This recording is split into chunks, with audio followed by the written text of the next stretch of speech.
Warner Bros. Harry Potter stüdyo turundayız. Ben buna Londra'da gitmeyi çok istemiştim ama bilet yoktu. Şimdi Tokyo'dakine geldim. Çok heyecanlıyım. Hadi birlikte içeri girelim.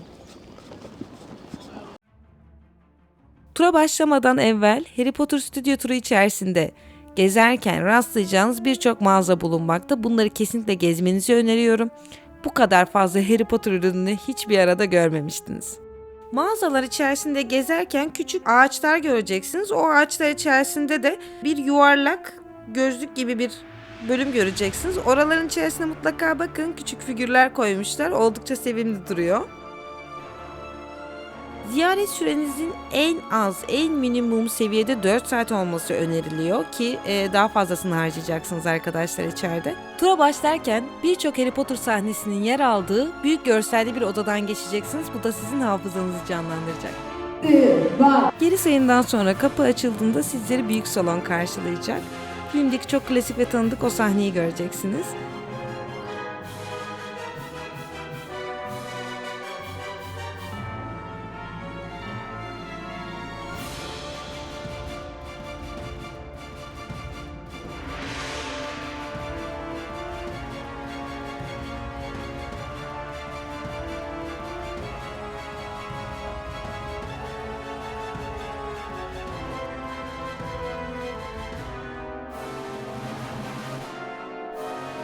Yemek bölümü yılbaşı konseptli süslenmiş. Londra'da bu bileti bulmak imkansızdı ve harika.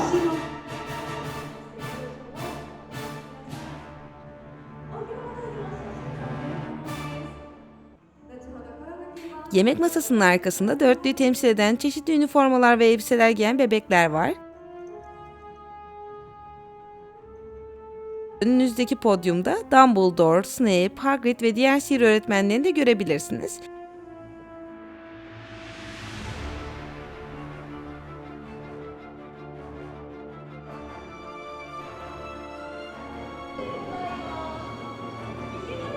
Çok heyecanlı. Büyük merdiven yani hareketli merdivenler. Burada arkadaki tablolarda küçük videolar göreceksiniz. Sizler de bu etkinliğe katılabilirsiniz. Orada kendi videonuzu da koyabilirsiniz.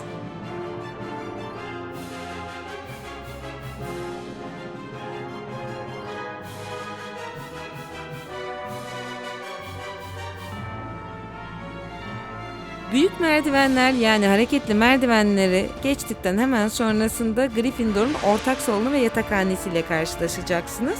Filmi daha önce izlediyseniz eğer Harry Potter'ın Hogwarts'a yeni geldiğini hatırlıyor musunuz?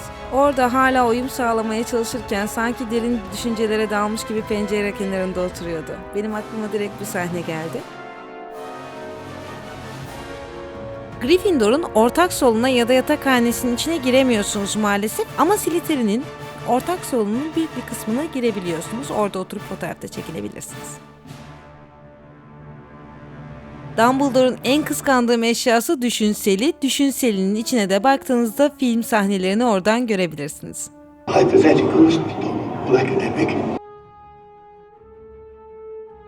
Ve Hogwarts'ın müdürü Dumbledore'un ofisi ve onu koruyan anka kuşu.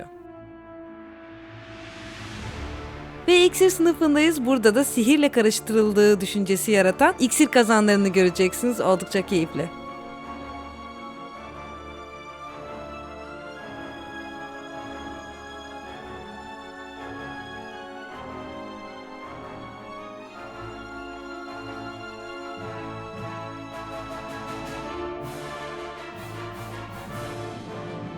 Sihir yaptım.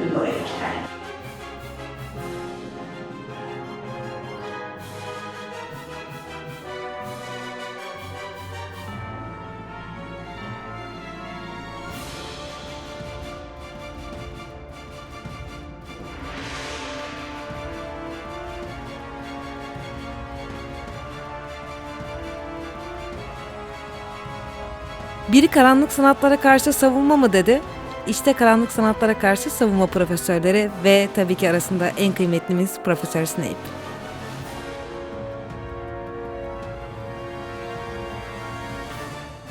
Yılana sarılı korkunç Voldemort.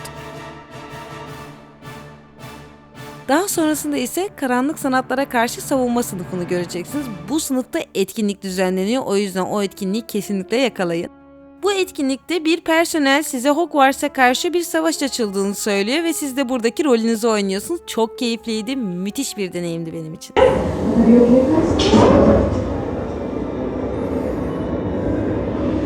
皆さんもついてください。スイカは危険ですが、皆さんはワンドコンバットを思いますか。強い宣言順を唱えましょう。私なりです。ステップ前で唱えますよ。準備いいですか。3、2、1、ステップはい。攻撃されてしまいました。次は皆さんだけでステップお願いします。強く構えて、レディー、3、2、1、ステップはい。効いているようです。さあ次はエクスペリアムスを試してみましょう。3、2、1、エクスペリアムス。皆さんいい感じですけど、まだ油断しないで。はい。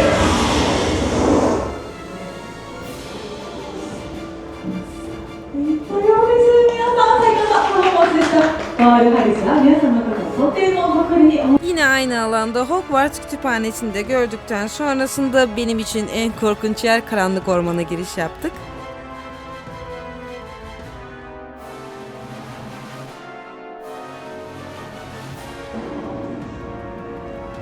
Orada bir ruh emici gördüm sanki.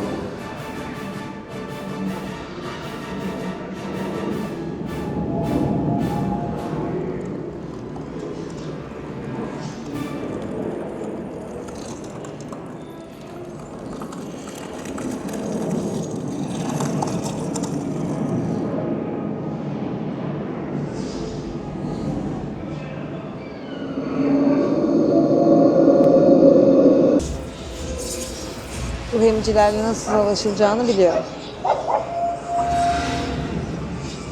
Üstünde yapıyorsun galiba onun. Hayır. Hayır, tam içinde. önünde. O iki sensörün içinde yapıyorsun canım. Bir daha yapacağım. Tamam. Ruh emicilerle nasıl savaşılacağını iyi bilirim. Olmadı. Ruh emicilerle savaşmayı biliyorum. Ruh emicilerle savaşmayı biliyorum. Ruh emicilerle savaşmayı biliyorum. Ruh emicilerle savaşmayı biliyorum. Sanki bilmiyor gibisin Kardelen ya. Ya ama onu yaptıktan sonra olmuyor. Sonra oluyor. Bak. Galiba ben biliyorum.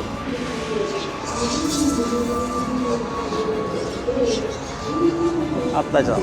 Tavşan mı yolladın? Böyle. Öf. Bir daha deneyeceğim.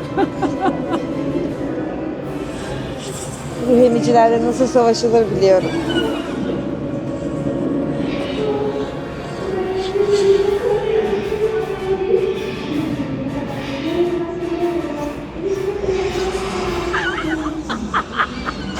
Ya.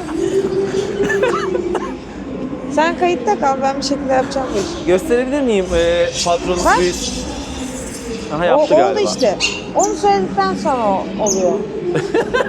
Tamam gel. Asam olsaydı bu işler ruh daha kolay olurdu. emicilerle nasıl savaşılacağını bilmiyor.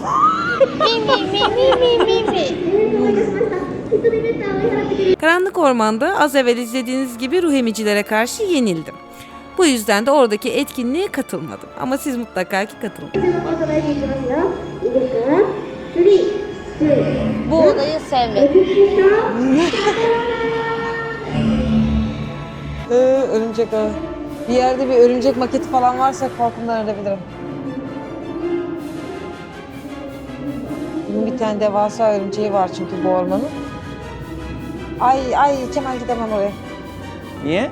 Hayır onu görmek istemiyorum. Git ama çek onu. Devasa Ama bir buradan örümcek devam o. ediyor. Turun başka devamı yok. He?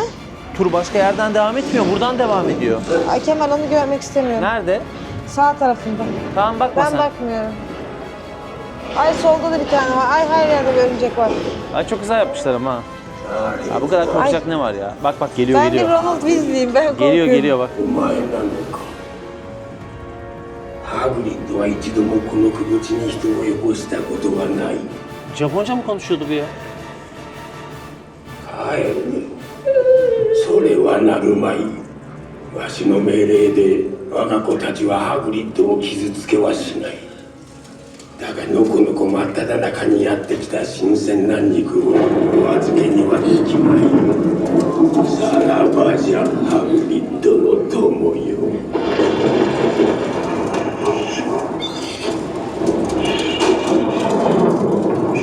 Karanlık ormanı da geçtikten sonra sıra Hagrid'in evine geldi. Hagrid'in evinin içini gezebileceğinizi söylüyorlar fakat insanlar bunu ön kapıdan yapabileceklerini düşündüler.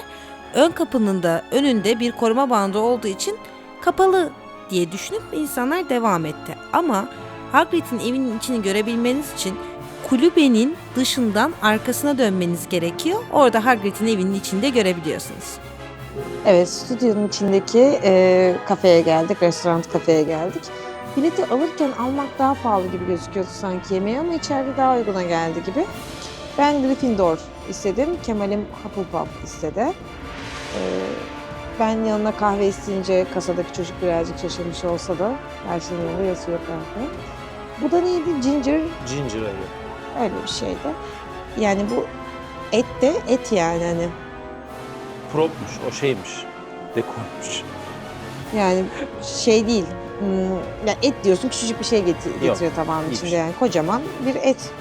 Senin de tavuğun gayet Evet büyük. yani bu Ne iki kadar tabak ödedik Kemal'e? tabii ki dışarıda bu arada daha uygundan yiyebilirsiniz. Onu söyleyeyim öncelikle. Biz buraya yetişmek için sabah 9 biletimiz olduğu için hiçbir şey yiyemeden geldik. Çok tercih edeceğimiz bir şey değil normalde belki ama burada içinde yemek.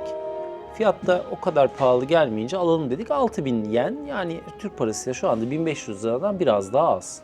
Turun sonlarına doğru yaklaşırken Harry Potter'ın meşhur birası kaymak birasını deniyoruz.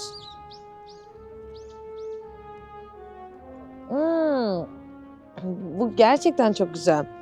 Bardağı da hediye ediyorlar bu arada. Haberiniz olsun. Orada musluk var. Orada bardağınızı yıkayıp yanınıza alıyorsunuz. Ve gerçekten çok güzel bir tadı var. Güneş yok buraya. Biz gezmeye devam ediyoruz o halde. Hogwarts'ın ahşap köprüsündeyiz. Bu köprünün içinden yürüyebiliyorsunuz ve şahane fotoğraflar çekiliyor.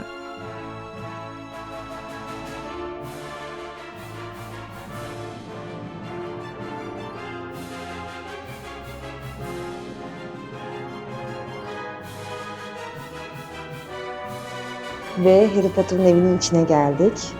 Burayı da direkt gezebiliyoruz. Bu hatırlarsınız ki Harry'nin ilk odası.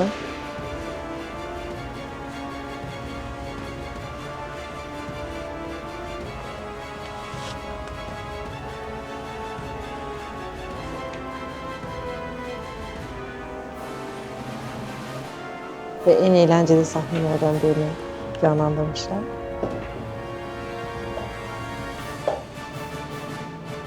Mektuplara bakar mısınız? Bir gün bizim evimizin de kalorifer peteklerinin ızgaralarından mektuplar, Hogwarts mektuplarım çıkar mı acaba? Gerçekten çok güzel.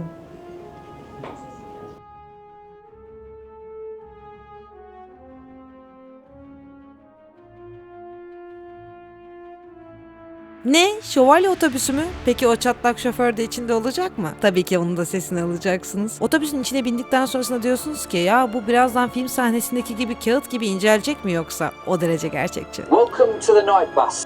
Ve platform 9.3 çeyrekteyiz. Gerçekten etkileyici. Hadi Hogwarts treni kaçıyor, koş!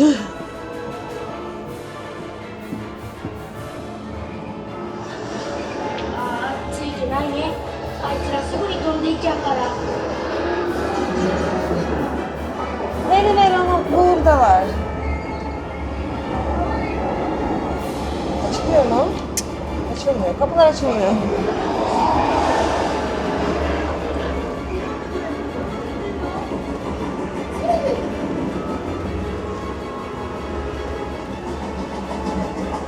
Zaman geçtikçe büyüyorlar tabii.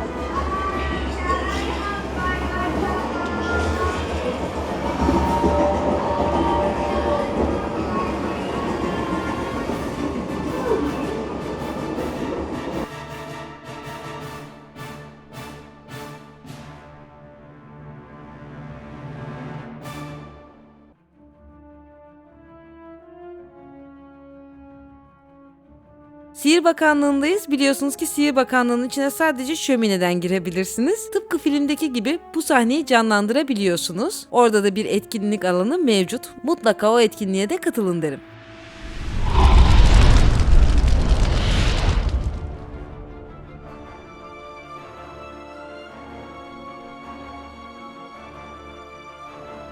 Ve Londra'nın en ünlü caddesi Diagon yolundayız. Bu caddeye Çatlak Kazan denen ve Muggle'ların göremediği bir bardan ayrıca uçuş tozuyla giriş yapabiliyorsunuz. Büyücüler biliyorsunuz ki bu caddeden kişisel ihtiyaçlarını karşılamak için alışveriş yapıyorlar. Bu caddeyi gördüğüm anda aklıma Hagrid'in Harry'i ilk alışverişine getirdiği sahne geldi.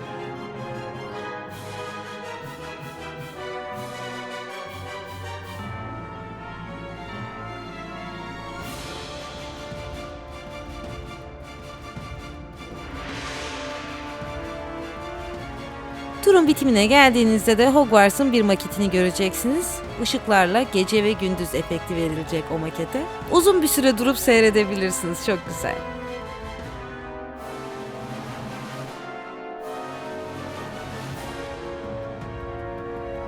Evet, Warner Bros. Studio Harry Potter gezisinin sonuna geldik. Biz müthiş keyif aldık. Umarım siz de gördüğünüz zaman, izlediğinizde siz de keyif almış olursunuz. Bileti nasıl alabileceğinize dair linki aşağıya bırakacağım. Ben kendi sitesinden aldım. Farklı sitelerde de gözüküyor ama oralarda daha pahalı oluyor. En iyisi kendi sitesinden almanız diyorum. Aşağıya açıklamaya mutlaka linkini de bırakacağım. Umarım siz de gelirsiniz. Durun, ulaşımı anlatacağım.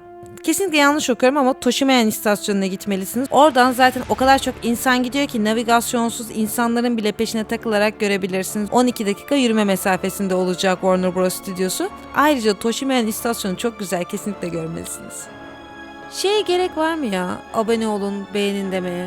Çünkü yapıyorsunuzdur diye düşünüyorum. Çünkü lütfen yapın. Bir sonraki videoda görüşmek üzere, hoşçakalın.